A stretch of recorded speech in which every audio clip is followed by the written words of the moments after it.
Oh, oh, there we go. There we go. I thought I had hit live and then it showed me I wasn't. Hi guys, thank you so much for being here. Before I get started on our topics today, if you can let me know in the chat that you can hear me and see me and everything is going all right, then we will dive in. I'm in Denver, Colorado, for those of you who maybe don't know that yet, and it's looking like a lovely day out there. You can also let me know in the chats where you are tuning in from. That's always fun to know.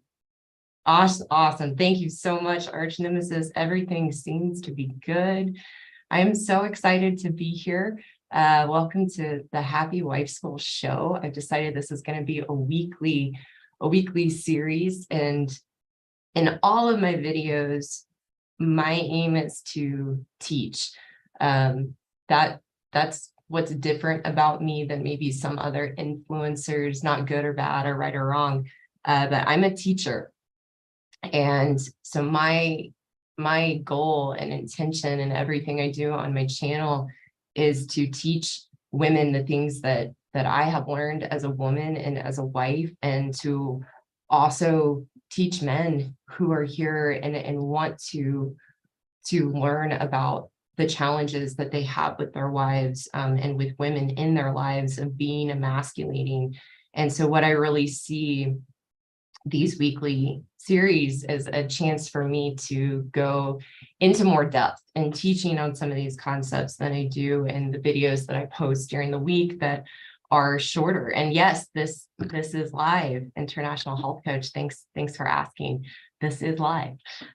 So that's what these series are going to be about. How I like to do these is that I have 3 segments I'm going to cover today of questions that I have been getting through the comments, even through some emails. And so I'll tell you what each of those are in just a moment.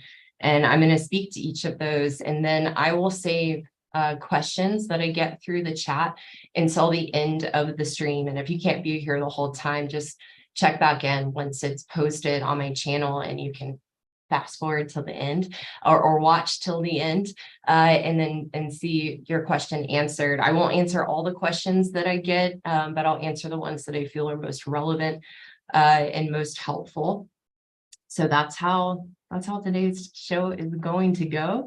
What we're going to talk about, the first thing I want to talk about is marriage worth it? Is marriage worth it? And why bother getting married, especially if what you've been hearing on my channel, all women are emasculating. What's the point? And I wanted to speak to both men and women on that. What is the purpose of marriage, and why even bother getting married? And then the second segment that I'm going to go into today is about interdependence.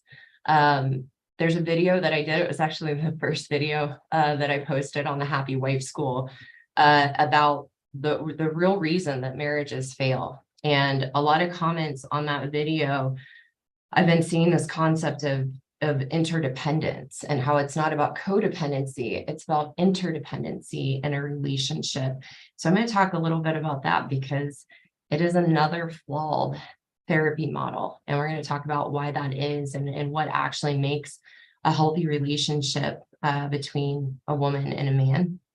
And then the third piece that I want to talk about is actually the title of this live stream today, which is how I was trained as a wife, because I've been getting a lot of questions, mainly from men, about how was I, Karen, called out. And they want to know from my woman ways, and they want to know, how do I call my wife out? How do I help my wife see these things? You know, I got an email, thank you very much for the gentleman who sent it, got a very heartfelt, thoughtful email from a man saying, you know, I try to point these things out to my wife. I try to help her see these things in herself, and she won't hear me.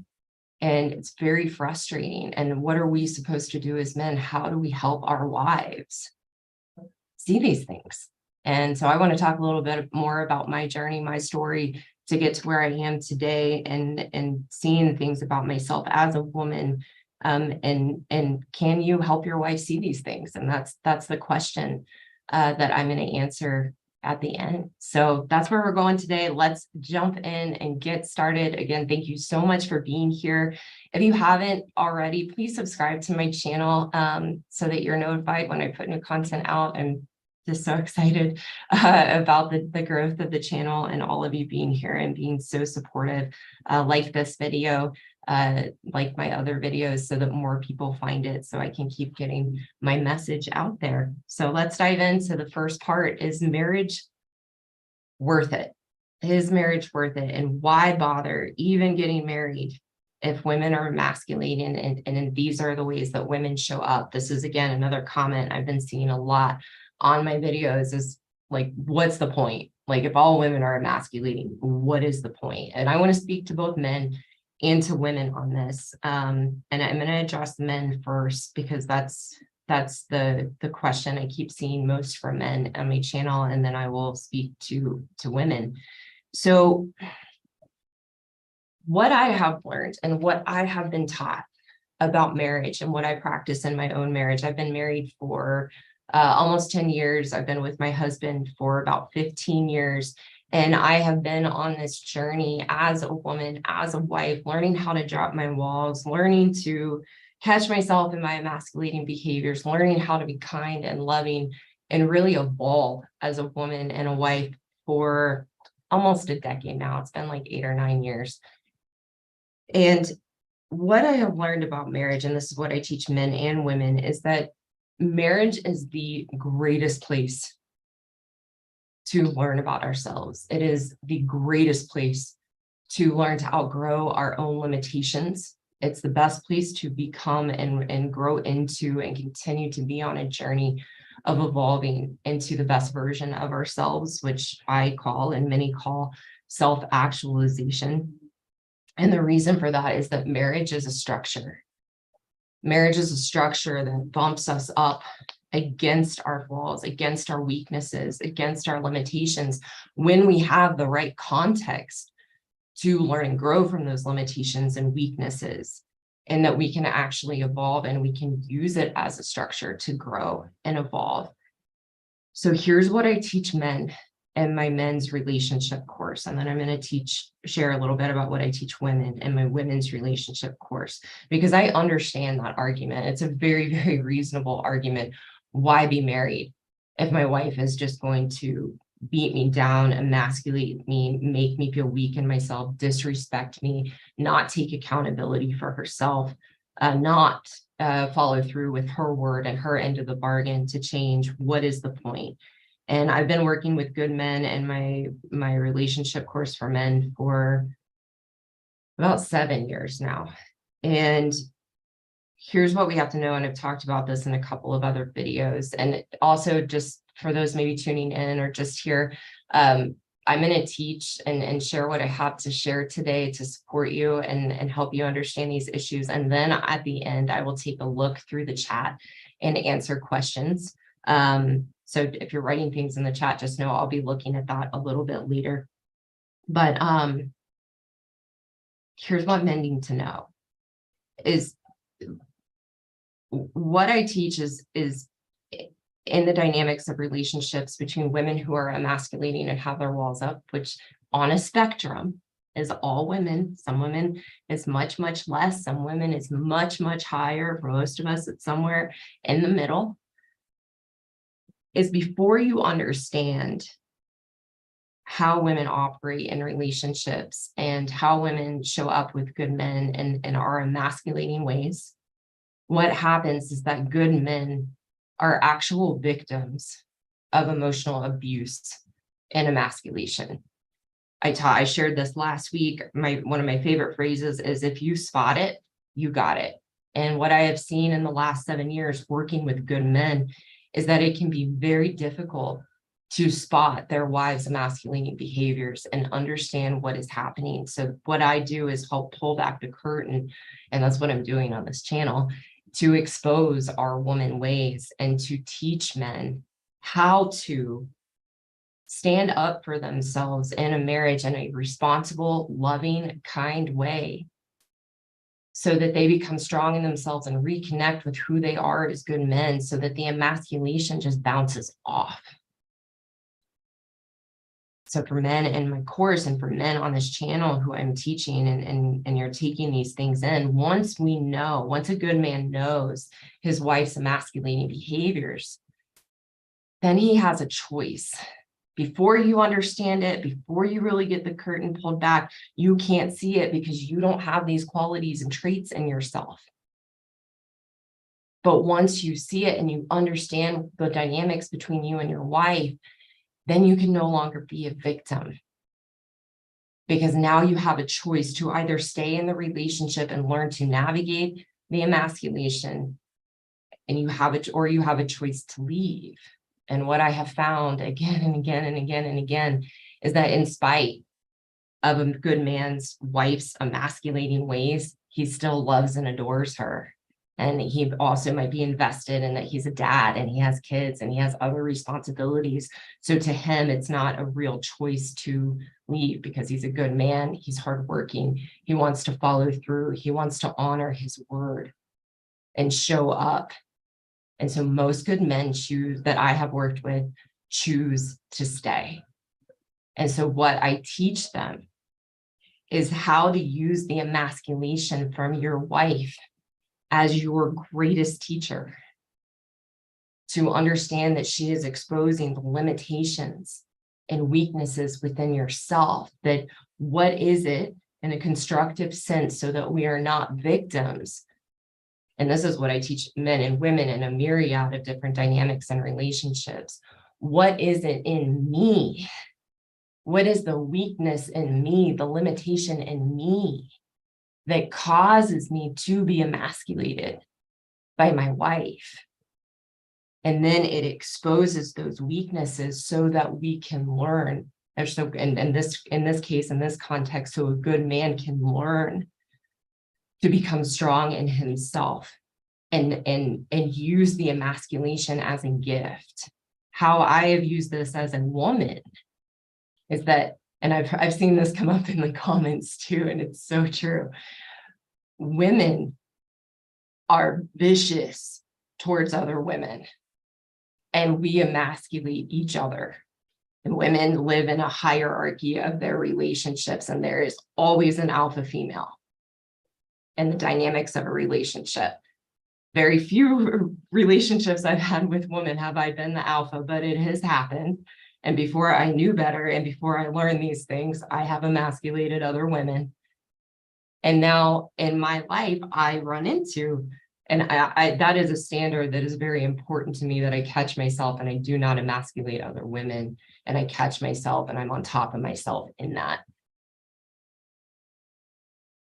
When I am in a dynamic with a woman who is emasculating, I choose not to be a victim and use the emasculation to point out weaknesses and cracks in my foundation. Another way to think of emasculation is shaming. I've had a lot of shaming in the comments in my videos, understandably. And I get it. These are triggering concepts. And sometimes it just bounces off because I'm grounded in that part of myself. For example, a woman a couple of weeks ago or sometime called me a moron. And I laughed because I know I'm not a moron. I'm grounded in myself being an intelligent woman, and that everything I teach is from my own experience. And you can't argue with the truth of someone's experience. So that's not a crack in my foundation. But there have been a number of other comments that have poked at me to show me a crack in myself. And then I use my tools that I teach and that I live in my own life to overcome that and become stronger in myself. So the next time one of those comments or emasculating or shaming comes my way, it just bounces off. And that's what I teach good men to do with the emasculating behaviors of their wife, is to use it as a gift to strengthen yourself. There is a book that I love that some of you might be familiar with. It's called The Little Soul in the Sun, and it's by Donald Neil Walsh, I believe, and it's adapted from a book of Conversations with God. And that book talks about, I mean, a very, very brief synopsis, because I can get off on tangents. But a very brief synopsis is that that God is teaching the soul who wants to come to earth to learn and be who he is as the light. And he wants to learn forgiveness. That's the special thing he wants to learn in his life. And God tells him, then you're going to need someone to forgive. And another little soul pipes up and says, I'll be it. I'll be the person that you forgive. I'll come and do something so horrendous and awful so that you can learn this gift in yourself. And the moral of the story is that we can perceive the people in our lives that are most hurtful. So for good men, your wives or your mothers might be the most hurtful people in your life because of how emasculating and shaming they are to you. And once we understand it and we see it, then we have a choice. Do we want to be a victim to that? Or do we use that as a gift to grow and learn and become strong in ourselves and learn who we are in our light and in our strength? And it's a beautiful way to look at life, because the reality of life is there's going to be all kinds of hurt.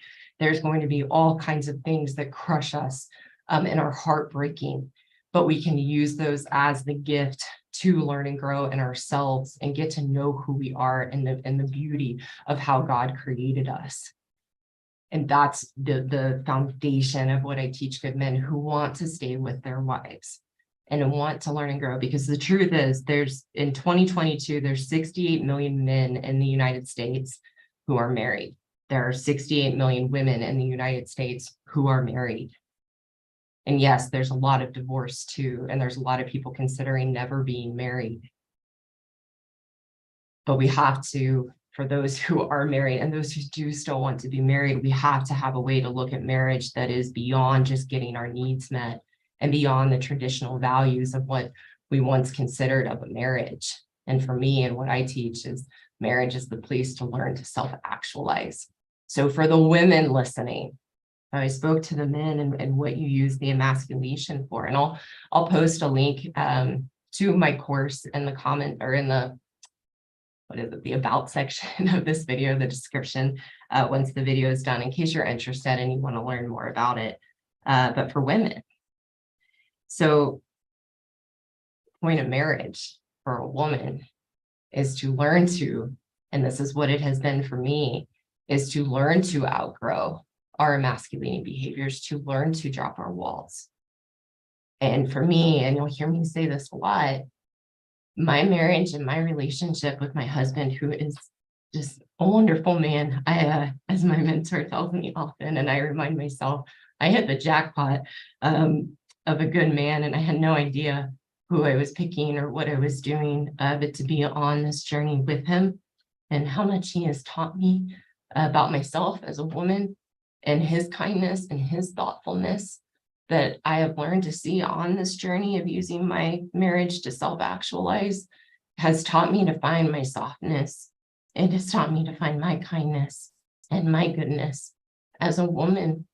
And I couldn't have done it without him as a good man, who is a good man, is naturally caring and thoughtful and loving and generous, and no strings attached and no malice and no manipulation. It doesn't mean that good men don't have problems and flaws. That's just, we all do, we're humans. But who he is to me and what he's taught me, it's been, I never ever could have gotten it on any of the spiritual, excuse me, that was embarrassing. I never could have gotten that on any spiritual journey that I was ever on before this. I don't want to get too much into this, another story for another time, but I used to be a spiritual seeker and I did all the woo-woo stuff, like you name it, I did it. I studied shamanism. So I did all the woo-woo and never came anywhere close to the depth of experiencing myself and knowing myself as I have in my marriage. And so that's what I teach men and women. For women, marriage is the journey to learn to find our happiness within ourselves, meaning feeling good about who we are and having a healthy relationship with ourselves so we can outgrow our cruel, emasculating ways. And my marriage was the context to see that in myself, because I would have told you 10 years ago, like, I'm not emasculating. What are you talking about? That's not me. But I'm open-minded. And once I had it shown to me and it got exposed, I couldn't unsee it. And then it was like in my face. And so that has just been an incredibly beautiful journey. And that's what I teach. And I know there's many different opinions. I can I can see a couple things in the corner of my eye. I'm trying not to look too much because it can get me a little off track. And I'm so happy you guys are here, and I'm so excited to engage with you at the end of the stream. So please don't take it as I don't want to engage. But this is my perspective and what I teach, and it won't speak to everybody. But for those of you who want to be married, or those of you who are married and are looking for answers and looking for a way, it's using marriage as your spiritual growth journey and learning to self-actualize. And we do that in different ways because we have different issues and problems as a woman than as a man. And that's why I have two separate programs and teach men and women separately, not as a couple in a program together, because we have different issues that we have to look at and different areas that we have to grow from. And I did see out of the corner of my eye, Mona, thank you so much. You were here last time, and I just appreciate your support and being here. She said, like this video. So please remember to like this video. Thank you. So I think that's enough on that subject. So to me, and my belief, and what I know is the truth of my experience, yes, marriage is worth it. Marriage is worth it if you are willing to go in and grow and learn about yourself. Because here's the thing, whether we hide from marriage, and not all people want to get married, and I think marriage can also be two committed people together in a committed relationship. However, it doesn't matter what it is, if it's our job, if it's our relationship with our parents, if it's our relationship with the world around us, if it's marriage, if it's parenting and having kids. The one thing all of those have in common is they are contexts in life to get to know who we are and to get to know the depths of who we are and bring that out into our lives. To me, that is the purpose of life, to become the best version of ourselves, to be the best that we can be, so that we are self-actualizing and realizing ourselves in our potential. And that benefits everybody. Everybody gets the benefit in that. So that's how I perceive marriage and how I live it in my life. And when we run from these things or hide from them, we're not hiding from marriage. We're not hiding from our family or hiding from our boss or our job. We're running and hiding from ourselves because we don't know how to deal with the challenges. We don't know how to deal with the ups and downs. And we've never been taught that. So it's running into the life that we have to grow and learn about ourselves and become the best version of ourselves. So I digress. I think that's enough on that topic. So I'm really excited to get into the next topic, interdependence. So like I shared, this was on the first video that I posted on my channel. Was a video I did on Esther Perel, where I kind of forget the context of it right off the top of my head right now. But she was talking about why relationships failed. And I wanted to give my perspective and what I teach and what I know is true in my own marriage and in my life about why relationships really fail. And it's codependency. It's needing someone to be something for us, to provide us something that we are not willing or unable to provide ourselves. And what that creates in a marriage, what that creates in a relationship is expectations of who I need someone to be for me. And then if they are not being that, as a woman, we withhold our love and affection, and we push our husbands away with our walls. And for what I have learned in working with good men, with a woman's walls, a good man will disengage from the relationship and pull away. And so what I teach is the only way to have a healthy relationship is two people coming together, making a choice to choose to grow and learn together through life, but having a healthy relationship with themselves first, that they're getting what they need, providing what they need to themselves. And there was quite a bit in the comments about, well, that's just another way of saying I don't need a man, or I'm strong and independent, I don't need nobody. And that's not actually what I mean. It's much more nuanced than that. And so a lot of the comments suggested that interdependence is the answer in relationships. And so I did some research on what's being taught out there about interdependence in a relationship. And I found another good thing from Esther Perel. And what I say is this is another flawed therapy model. This is another flawed therapy model, because here's the thing, it sounds really good. And I'm gonna share a little bit of it in a minute. And I'm very excited to talk about this. So stay with me. We're gonna learn some really good things here. The concept of interdependence, it's like I said, it sounds great. It's like, of course, that's how a healthy relationship needs to go. And then of course, that's what it needs to look at. But here's the problem with it. This is another therapy model that is taught in a classroom and then tried to be transferred over into teaching this in therapy or couples therapy. But there's no practicality to it because it's not considering the reality of the dynamics between men and women or between people, that relationships don't work this way. And we're going to talk about why. I'm going to talk about the framework of women being with good men and the relationships between men and women. It sounds good, guys. It really does. But it's because it's taught in a classroom. There's no practicality. So I'm going to just read a little bit, pardon me while I read, and then we're going to talk a little bit about it. So this is from Esther Perel. She's a world-renowned relationship expert. She does live couples counseling on her show. People really like that. They really like Esther Perel. She's done a lot of really great things, very respected, very esteemed in her profession. And she defines an interdependent relationship that it is about mutuality, showing equal concern for each other's well-being. And again, I'm just going to go through this and then I'm going to talk about why this is flawed and why we have to see the reality of things, of how things really work, because nobody can put this into practice. All right. So an interdependent relationship is about mutuality. It's showing equal concern for each other's well-being. And she said there's 4 features of an interdependent relationship. And listen, as I say, you're going to be like, yeah, Karen, that's it. That's good. That's how we have a healthy relationship. Because I read it and I was like, oh, that sounds really good. So number 1 is the number 1 feature of an interdependent relationship is healthy boundaries. And that a boundary is any limit or mutual agreement for how to navigate the psychological, physical, emotional, and sexual parts of a relationship. Sometimes there's a misconception that if people have boundaries, it prevents them from connecting. But Esther says, actually, it's because there are boundaries between people that there is a sense of how the connection actually gets made as the people become closer to each other. Second feature of interdependent relationships, clear communication, that the success of every close relationship hinges on communication. I'm not going to read through all of that. The third feature of an interdependent relationship is personal responsibility. An interdependent relationship, each partner takes responsibility for their actions.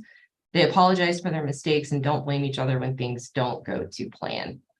And number 4, mutual trust. Interdependent couples trust one another to be faithful to boundaries they've established together.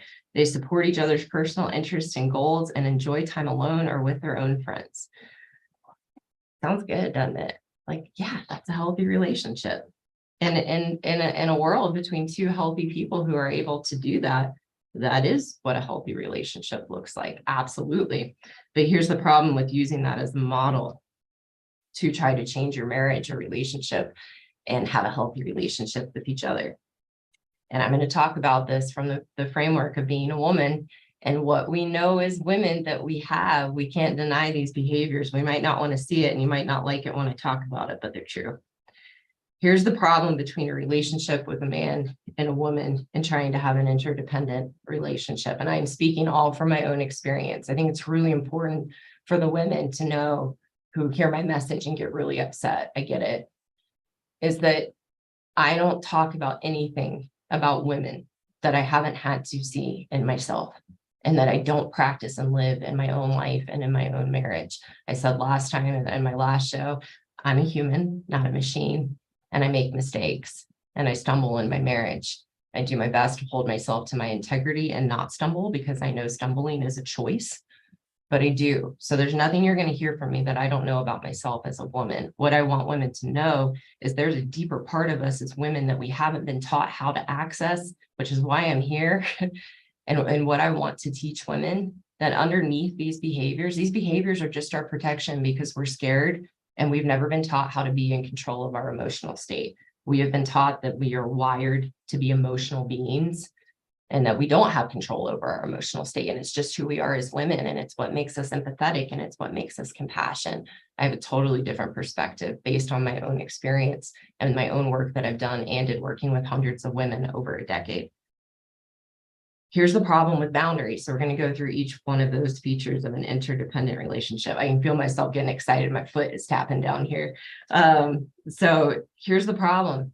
As women, with our walls up and being out of control of our emotional states, not in control, we are incapable as women of having boundaries and incapable of following through with our own boundaries that we agree to. And here's why. Because with our walls up and our emasculating natures and the protection that we put up as women, we are selfish, we are self-centered, and we are manipulative. And here's the thing, we want our husband to have boundaries. We want them to follow the boundaries. But as soon as we're asked to be held accountable to those boundaries, we want to do what we want. We hold the double standard. You need to follow this boundary, but I don't have to. And what I've learned about myself as a woman and working with other women, we are not good at keeping our word and following through with our word. We lack integrity and we lack character with ourselves. Think about it for the women watching and who are open to hearing my message. Think about how poorly we keep our word to ourselves when we say we are going to do something, when we say we're going to change something in our lives or we're going to do something differently. We don't keep our word to ourselves. We're the first person to break our own promises to. So how are we supposed to follow through with our husbands or a partner to keep our word to them? We don't keep our word to ourselves. Our word means nothing. So how are you supposed to expect your female partner or wife or woman to follow through with boundaries? And I know for myself, it's like as soon as I don't want to, and as soon as I think I'm right, like, pardon, I don't cuss on my videos, but F you. No, that doesn't apply in this situation. So we don't have character and integrity to follow through on our own boundaries. We don't. So the second feature of interdependence, communication. Women are horrible at communication because we have a woman speak. When we know we do, we are extremely poor communicators, especially in our marriages and to our husband. We expect our husbands to read our minds, to know what we mean when we say confusing things. And it's a really interesting dynamic between my husband and I now, where I'll say something like, hey, we live in Colorado and my husband and I love to camp and we like to kayak, and I'll say, hey, do you want to go camping next weekend and kayaking over here? And he'll stop me now because he's gotten strong enough in himself and he is starting to understand the woman speak, and he'll say, Karen, do you want to go camping and go kayaking there? Because I won't say it. I've learned to, and I've built that muscle, but again, I'm not perfect. I'm human and I am a woman. So we have this woman speak and we expect men to decipher our code and decipher our communication. And something else I've learned about myself and in working with other women is that we don't even know what we want because we don't know ourselves. And we also don't want to take responsibility to say what we want or say what we want to do or say what's important to us, because then the responsibility falls on us and we are adverse to taking responsibility because we're scared of the consequences of how it might turn out if I say this is what I want and this is what we do, what I want to do, and then how it turns out. So we're not good communicators. That's why this doesn't work. And then personal responsibility. That's the third feature of an interdependent relationship. I've already been talking about it. As women, we don't have a sense of responsibility and accountability. We want to point the finger out. We want to put the blame on our husbands. It's the very reason a lot of us as women get married, is because we don't want the burden and responsibility of our lives. We want somebody else to share the burden with and somebody else to blame when it doesn't work out. So we don't want to take responsibility. And ladies, we know it. As soon as our husband says, hey, you said this and it made me feel this way, or hey, you did this and it really hurt me, we don't hear it. We jump back with our excuses and justifications for why we said what we said or why we did what we did, and enforce to our husbands that they are wrong. You're wrong for feeling that way. You misinterpreted me. That's not what I meant. We will not take responsibility until we're taught and we want to. But just coming into a relationship, no, we don't have personal responsibility. The fourth and last feature is mutual trust. I posted a short yesterday with probably a very triggering title. You cannot trust a woman. We are wolves in sheep's clothing, and we manipulate to get what we want. So there's no mutual trust. And here's what this one said that I thought was really interesting, is that interdependent couples trust one another to be faithful to the boundaries they've established together. They support each other's personal interests and goals and enjoy time alone or with their own friends. What we have to know as women, and what men need to know about women, is that our whole purpose of emasculating our husbands and emasculating men in our lives is because we don't want them to be successful. And I had to see this about myself and my marriage, that unconsciously, before I got it pointed out and before I could see it, I wanted my husband to fail, because that allowed me to feel stronger and in control in the relationship. And I was terrified that if he got strong in himself and he was successful and he went for his own dreams and his own goals, that he would leave. So we are invested in keeping our husbands down and keeping them weak. And it's not until we want to actually grow and we want to pursue our own dreams and goals that we will be a supportive partner. But with our walls up and our emasculating ways as women, we are not capable to be healthy, responsible partners, because we're not a partner to ourselves. And we will tear down our husband's dream because we don't have dreams of our own and we don't pursue our own goals, and we keep ourselves small and we hide in life, and then we emasculate our husbands for them to do the same. And let's not even talk about like guy time, right? Or like letting your husband go take time with their friends. It's like, don't you go play golf on Saturdays? Don't you go hunting? I grew up in the South. I'm from Memphis, Tennessee. My dad's a hunter. My brother's a hunter. And I can remember, and I love my family very much, but I can remember the women getting mad because the men going hunting. And we don't want them to do that. We don't want them to have their own goals because we want them to do what we need them to do or what we are not willing to do for ourselves. So if a woman can learn to be happy in herself and drop her walls and stop her emasculating ways, and she's with a good man, this is what happens naturally. And you don't need to practice interdependence, but don't fool yourselves thinking you're going to try to implement these in your relationship when we have these woman ways. So the solution, and what I talked about in that video, is we have to provide what we want another to provide to ourselves. Otherwise, we are victims. And what people hear in that is, well, then what's the point of a relationship? But I do need these things. And the key is that we have to learn to provide them to ourselves so that we are not victims when they are not provided. I did a little research. I think I saw, and I think I've heard like just Pearly things say a higher number than this, but I just did a little quick research. Something like 20% of marriages are sexless. And so if 20% of marriages are sexless, and I think it was something like 47 million people in romantic relationships are sexless. Those people aren't ending those relationships or marriages because that was a comment that came up, like, well, I do need sex from my wife. And guys, you're right. Like, a part of a healthy relationship, this is just part and parcel with a healthy marriage and a healthy relationships: sex, love, respect, care, fun, kindness, communication, trust. Yeah, of course, all those things are part of a healthy relationship. But the key is we don't have healthy relationships in our society. Nobody's ever been taught. And what we do get taught, or what we do read, like in marriage counseling, is actually codependency. We have to learn to have these things within ourselves so that we're not victims when sex is being withheld by your wife in your marriage.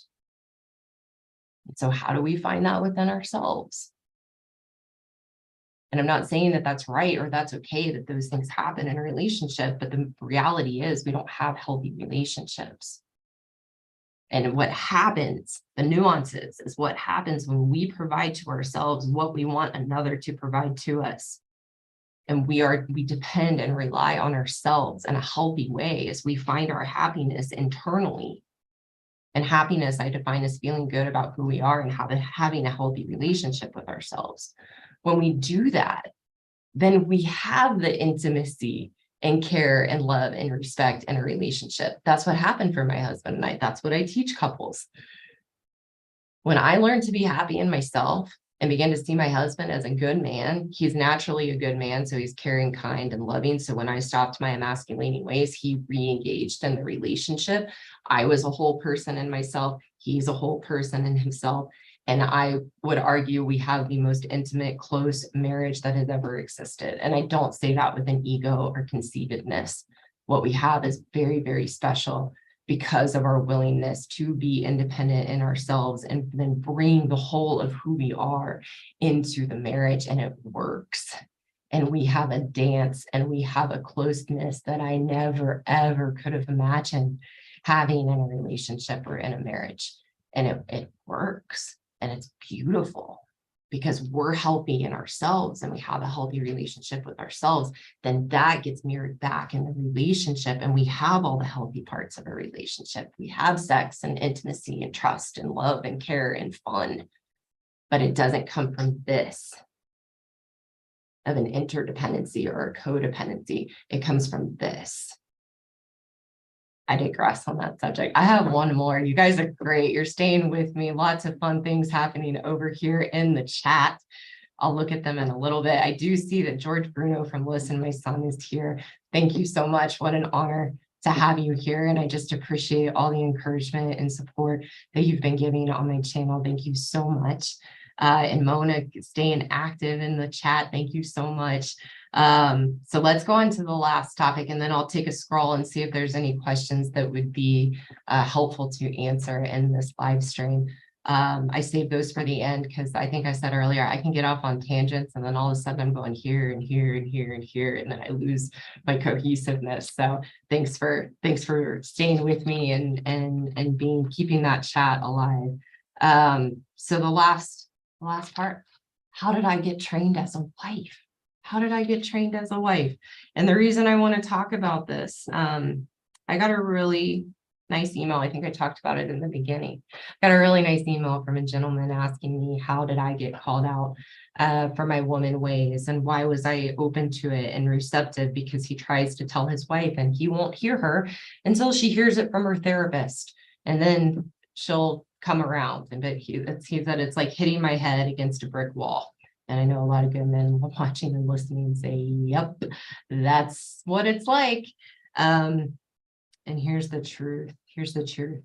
You can't train your wife, and you can't point these things out to her, because she will always come back with her claws out. Always. The reason that I've seen what I've seen about myself and about us as women is because I kind of stumbled into it. I met my mentor more from a different angle. I had been on a spiritual seeking journey and none of it was working for me. I did like 8 years of therapy. I studied shamanism. I studied lots of woo-woo things like Reiki. I was a yoga teacher, and none of it worked for me. I had over 250 self-help books, no exaggeration, on my bookshelves. I read everything that anybody told me to read. And after about 8 years of this, I was still just as insecure, just as empty, just feeling just as hopeless in myself internally, with a really big ego and a really big facade to the outside world that I had it all together because I had a healing practice and people came to me for answers. And how could I let anyone see that I was still such a mess on the inside? And I had myself fooled pretty good too. I took what I call the happy pill, where I covered up all my insecurities and problems and used my spiritual seeking as a way to make it look like I had it all together to myself and to other people. And then I met my mentor. And I was blown away. I had a very profound awakening moment because he helped me to see that I am the problem in my life and that the only way to have change in life is to take responsibility for myself, that my choices and decisions created my life, that it had nothing to do with my upbringing. It had nothing to do with my parents, nothing to do with my mom, nothing to do with my dad, nothing to do with my past lives, that it was me and the choices and decisions I had made. And that was radical to me because nobody else was teaching me that. Everyone else was enabling and me and my victim stories and enabling me to think it was my past and my upbringing, that I was the way I was. And so when I found my mentor and he taught me that I am the problem and began to teach me a path to be happy in myself and teach the path and the journey of being happy and taking responsibility, eventually one day, this was probably about a year after I started working with my mentor, both professionally and personally. He said, Karen, we need to talk about your marriage. And I was like, oh, yes, because I had a big old happy pill around my marriage. It was like, don't touch my marriage. It's fine. And he helped me see it was like the dead tree limb I was dragging behind me. And I had only been married 1 year. And I was just like, I was so mad at him. I remember that call. We used to meet on Skype. Now we work together. He's in the office next to me. And I was just like, I wanted to slam that laptop shut, throw my middle finger up and just run away, go back to my Reiki and my yoga. And nothing wrong with those, by the way, they just didn't work for me. And as a kind of a mention, I stopped spiritual seeking. I stopped therapy. I stopped reading the books. I don't read books anymore. Everything is from my own experience and what I live in my life, and then the mentorship that I receive. And every once in a while, there's a good book that comes along, like on time management or something like that, that I will pick up and read. But I don't read self-help books anymore. Don't go to therapy. I don't practice yoga because I learned those things were not true to me and they were not my path. That my path was internal and connecting with myself and self-actualization. And so now that's what I teach other people. So anyways, he brought up, we need to talk about your marriage. And he began to crack my cognitive dissonance on who I was as a woman in my marriage. And it was undeniable. Truth breaks cognitive dissonance. Truth breaks cognitive dissonance. And I knew my level of resistance and my anger at my mentor for wanting me to work on my marriage and see myself in my marriage meant that he was pointing me in the direction of truth. And that's how I began to see these things. And then I also read a wonderful book, The Proper Care and Feeding of Husbands, and it was all over from there. I read that book in less than 24 hours. My jaw dropped to the floor, and that was my red pill experience with my mentor and with The Proper Care and Feeding of Husbands. And it was undeniable. And then it was a very rocky 6 months to a year in my marriage because my husband was also being red pilled and seeing these things. And to me, the red pill isn't so much what we think about like in the buzzword of it on YouTube or other platforms. To me, it's seeing the truth. It's being exposed to the truth and getting out of the false realities that we create. And for me, red pill in marriages is for a woman to see the truth of her woman ways, and for a good man to also be awakened to the truth of how his wife or woman is with him. And from that place, we can actually grow and we can actually change. But I had to be willing and I had to want to see those things about myself. And my recommendation to good men is, unless your wife has said, I know I have these things, I know I'm the problem, I know I'm this way, I just don't know what to do. If that's your wife, send her some of my videos because she's open-minded. But if you have a wife that you bring anything up, like, hey, you just said this and it crushed me, or hey, you told me I can't do this, but I'm seeing you do this, that's a double standard. Claws out, she's gonna just full force attack you. So there's a reason that the majority of my audience is men. There's a reason the majority of my audience is men right now. I hope that that changes over time. This is a brand new channel, so I don't know. But the truth is, and what I've learned again over almost a decade of teaching and living this in my life, is that most women do not want to change and take responsibility for their woman ways. We want to, like I did, hide in things like therapy and self-help and yoga to make it look like we're doing something without really changing and really working on ourselves, because we don't want to take responsibility and it's too vulnerable and exposing to see who we really are.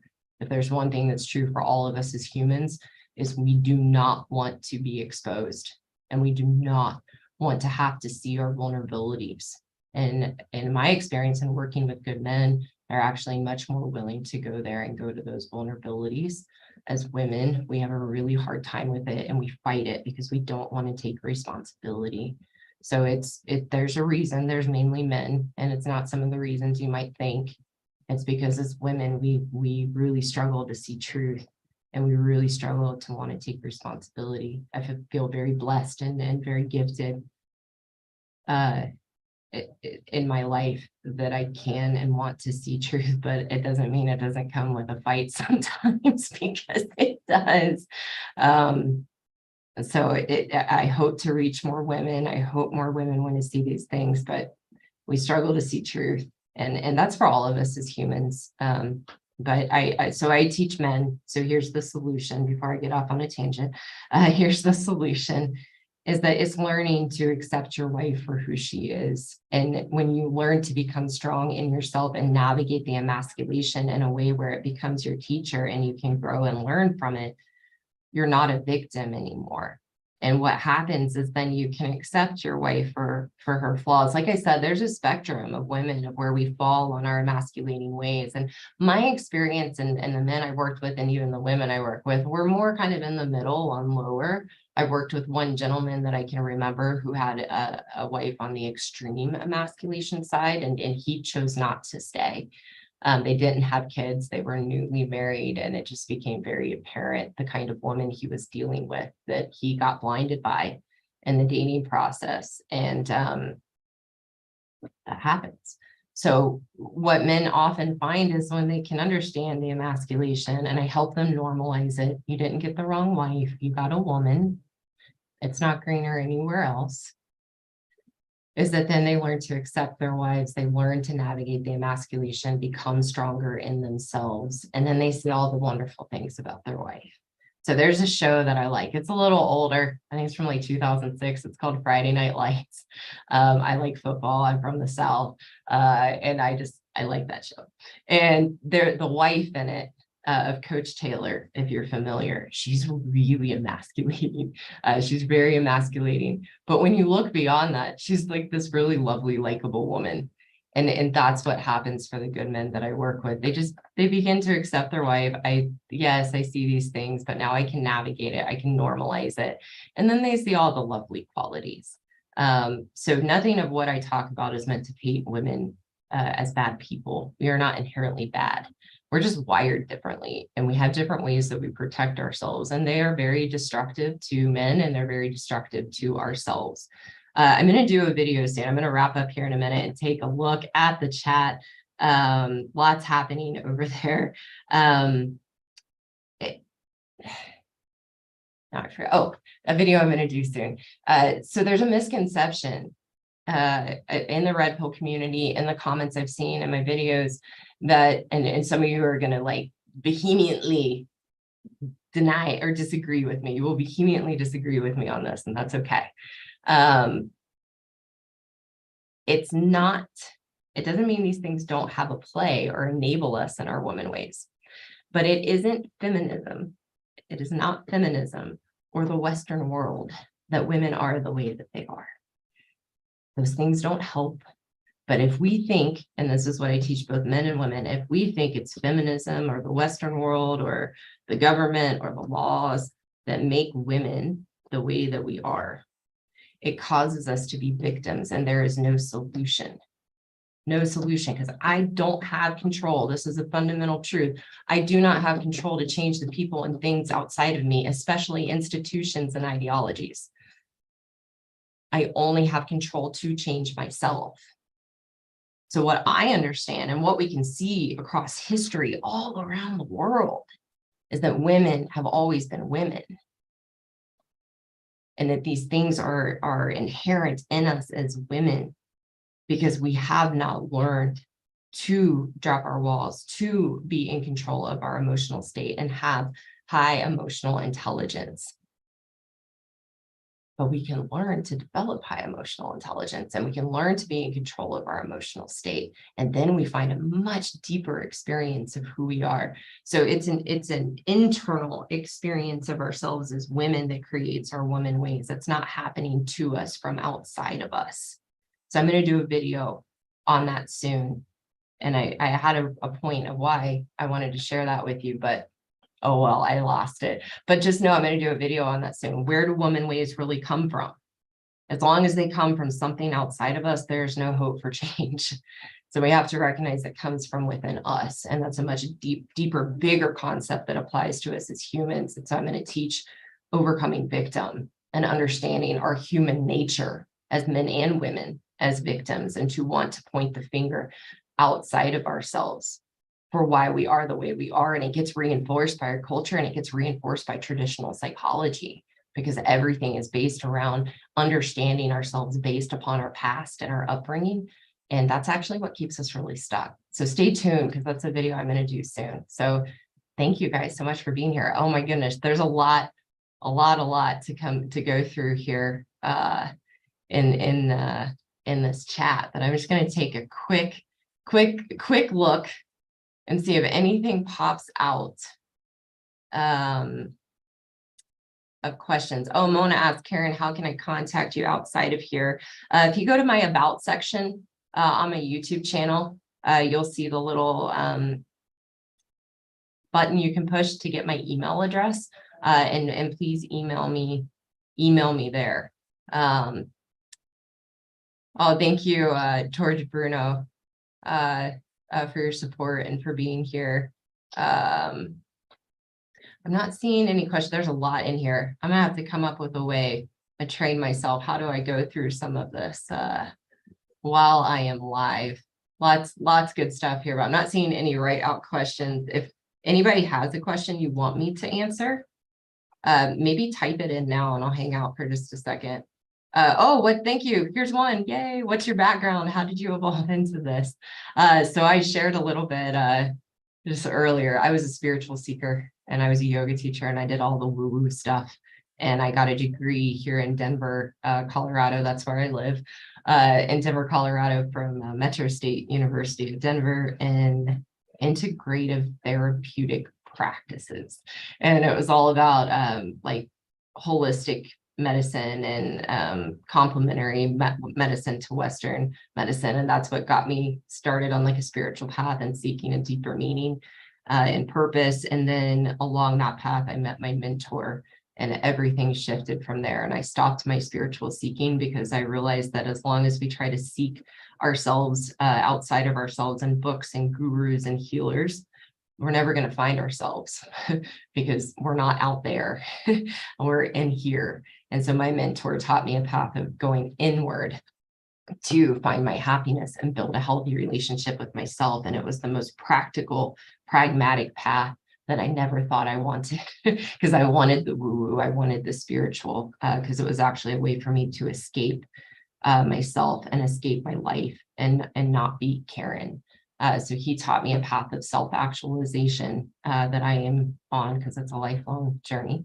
And I've been working with my mentor, David Cope, for almost a decade, and on this path personally and professionally. And I feel so incredibly blessed to be here and being able to follow what I perceive as my calling from God, to fulfill my purpose and meaning and myself as a teacher and a thought leader. So I consider myself a teacher, not a therapist, not a coach even. I teach the path I've taken in my life to others, and I teach through my own experience and through the mentorship that I have received, which has been invaluable. So thank you so much for the question. All right, guys, I'm hungry for lunch. It's 12:30 here, so I'm going to go ahead and wrap up. Thank you so much for being here. I'm going to break this live into the different videos on the 3 different topics. So please share this live if you know somebody who could benefit and would like to hear it. And then I'll break this into 3 separate videos so you can share those as well. Thank you so much for your support. Just so excited to keep going and see where this goes. So I hope you all Have a wonderful weekend wherever you are. And this is going to be a weekly show. I will be out of town camping next weekend here in the beautiful state of Colorado for the American Labor Day holiday. So I think I'll probably do this live episode probably on Thursday. So stay tuned. I will make an announcement, and I look forward to seeing you guys again very soon. All right. Bye.